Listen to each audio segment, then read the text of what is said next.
obviously coming first time into the PSL setup in the change room was always a touch and go process, and I had no other choice but to back myself. I'm a very loud guy, very energetic, and for some of the senior players it was a bit of a fright, But obviously they got used to me, I got used to them, what works for them, what works for me. And they know every time they see me step into the change room, they know they're about to get energy.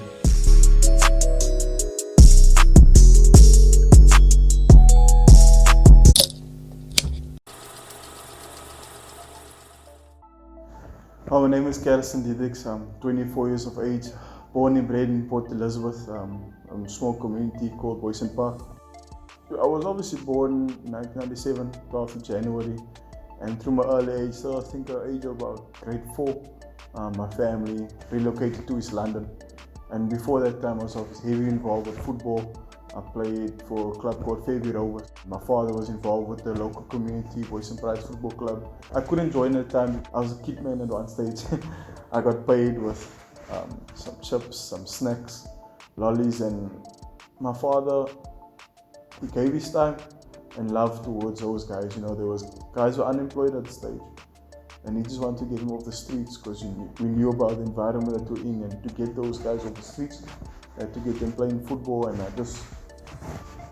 the passion and the drive, I got it from my dad. He taught me the way. He taught a lot of the youngsters the way, and today they are successfully married, successful businessmen actually, and they're all over Port Elizabeth, South Africa, doing big things.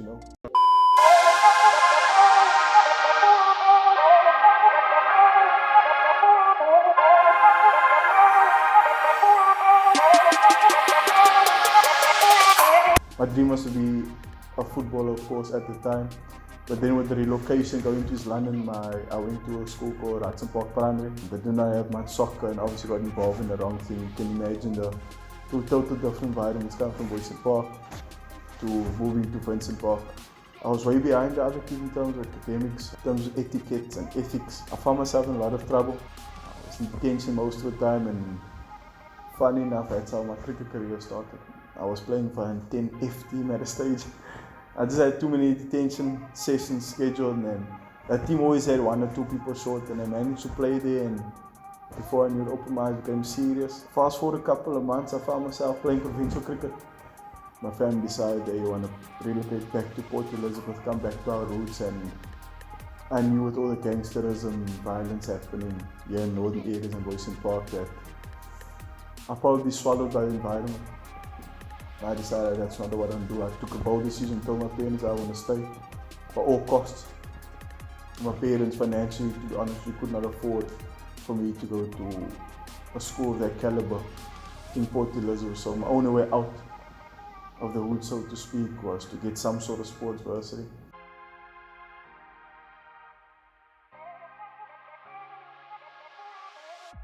Fast forward, I went to under 17 South African cricket camp. And before I know it, I opened my eyes in January when I was in grade 10 and ended up at grade B. I was fortunate enough, before my final exam, I remember, I signed my first academy contract with Border.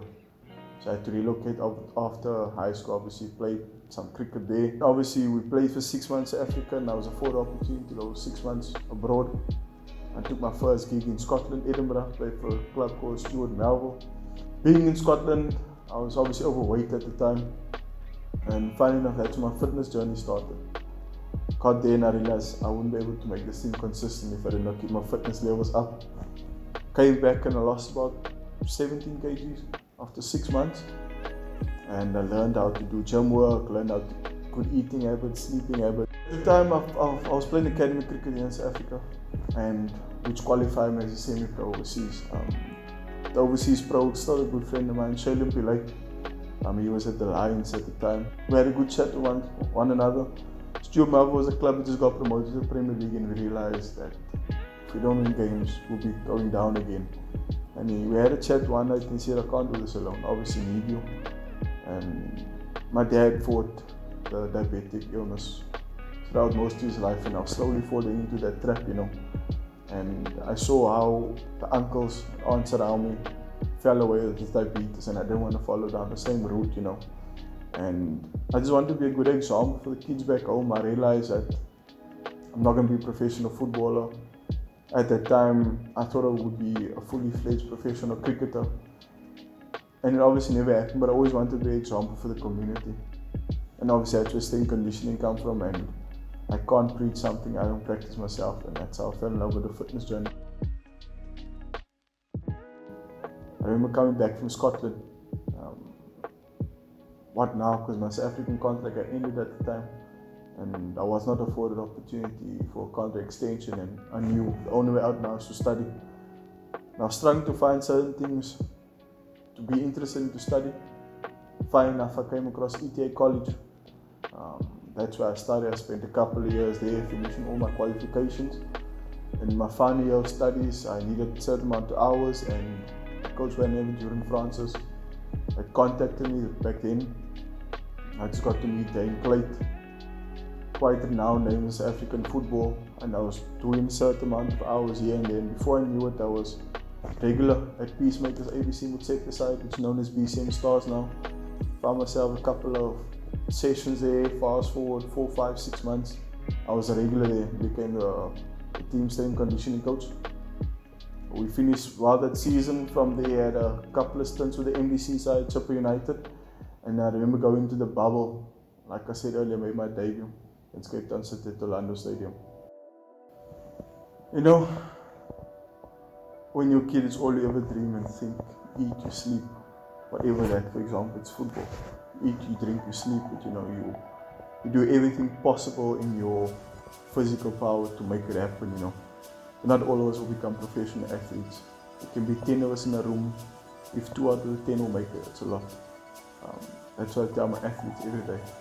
We're all professionals. We're lucky to have a job we want. There's many people who would want our job, but unfortunately it wasn't destined for them. And that's why I believe the message you send out to the universe will come back to you tenfold, And I always believed, growing up as a young kid, I'll be involved in professional sports some way, somehow. And through God's plan and His mercy, through my family's prayers and sacrifice, for my parents, sacrifice that they made to get me to where I am today. And like I keep saying, it's not about me or myself, about the CarreyOn Fitness brand. It's about the community and working together and showing the kid, the average boy from Boysen Park, that dreams do come true. CarreyOn Fitness derives from my nickname, Carry. It's actually a reason I spelled my father spelled C-A-R-I. But it never worked for me as a kid, Just when I'm busy coloring in class, I like the double R-E-Y process, And I found a slogan just while I was working with athletes that the average athlete from community, they could be 5-10% away from their first professional contact. And the only thing that kept them from being professional is the consistency. And I've always pushed them to carry on. Look, I believe in education. It sounds like an old story from our older parents, our grandparents, our family in general. But education is the way out. I never believed in it myself until that happened to me. And I found that there was an avenue in education where my passion will be aligned to what I'm studying. In high school, I was never the smartest kid. I was never the sharpest. My marks were always up and down. But I came to university, studying something I'm passionate about. Sacrificing hours and time wasn't a problem, because that's all I love for, And that's the way forward. If once you find your passion and you're able to align it on some sort of route, I'll never say you have to go to university to be successful. But as long as you're passionately willing to make the sacrifice that's willing to be done, you'll get there. I always believe, I told a good friend of mine in the week that the best advice I'll give a kid is don't find a job, find a career. You find a career, you're willing to make a sacrifice that needs to be done to be successful. A good friend of mine, like I said, a physiotherapist, L. Jameson, he'll tell you, I like to get to know the person before they're professional. Because that's what we are. We are human beings before we are professionals, Some people pay so much attention to the professional itself, and we don't cater much to the human being. We also have to understand we're away from family most of the time. We're traveling, and results don't go away. It's easy to point fingers when results are going away. You're the local hero. So it's very important to remain true to yourself and find an energy amongst yourself, especially like I mentioned, technical team needs to be nice and close, because when times are hard, you need to lean upon one another. The season is long, it's 9 to 10 months, and if I think back on the past season we had in players' personal capacity. I lost my dad, a couple of players, I lost a good number of family members, the COVID pandemic happening. There was no other way, we had to lean upon one another, and life keeps moving, the show goes on. And once I lost my dad, I had to obviously take care of the funeral process, and before I opened my eyes, I was in Stellenbosch in the PSL game again, and that's how fast life keeps moving. Oof. I obviously hope that is very proud of my family, constantly reminds me of that. And the things we used to argue about, you have a father-son argument. And growing up now, my dad not being around, I'm much more similar to what he was. That is my first eyewitness of what hard work is and sacrifice. He put his head in the block for a lot of things he believed in, and he's done it successfully. Guy from Boyson Park, having a degree in chemistry, working with the MBA in business marketing.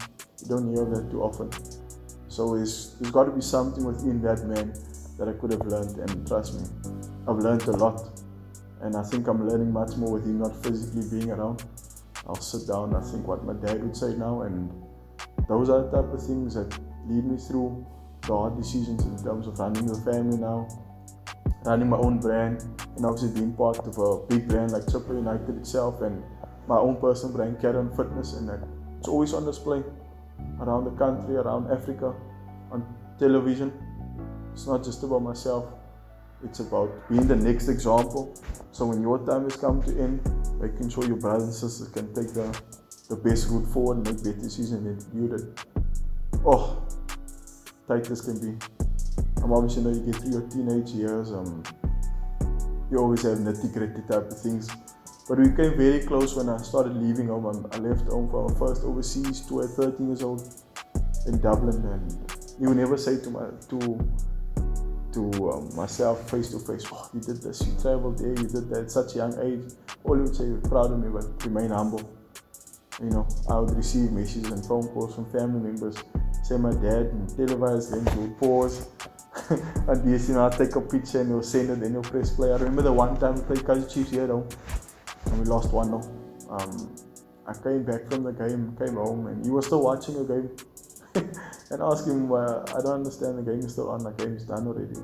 My mother explained to me every time I would come on camera, he would pause and he'll take a picture and send out on WhatsApp broadcast to family. That's how proud he was, And I truly believe that this is not my work, it's all the sacrifices, prayers, and the tough times my family went through to get me to where I am right now. My job is to continue that, and hopefully my kids and my brothers and sisters one day can take the baton forward.